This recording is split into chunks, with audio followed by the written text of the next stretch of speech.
ডিসেম্বরের মধ্যে নির্বাচনের দাবি তারেক রহমানের। লন্ডনে পুরস্কার বিতরণী অনুষ্ঠানে ছোট ভাই কোকোকে স্মরণ করলেন বিএনপির ভারপ্রাপ্ত চেয়ারম্যান।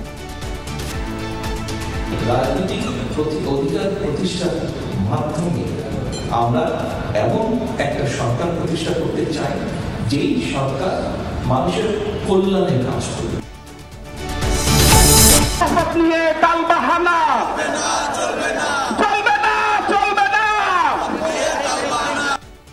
রাজধানীর নগর ভবনে বিএনপি নেতা ইশরাকের সমর্থকদের ব্লকেট কর্মসূচি।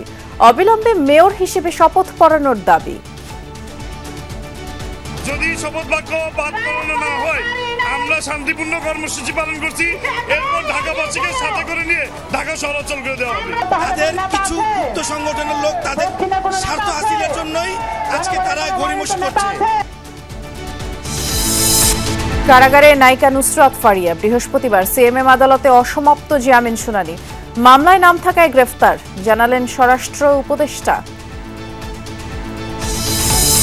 চট্টগ্রামে হঠাৎ সক্রিয় স্বর্ণ চুরি ছিনতাই চক্রের সদস্যরা। একের পর এক ঘটনায় শহরে আতঙ্ক।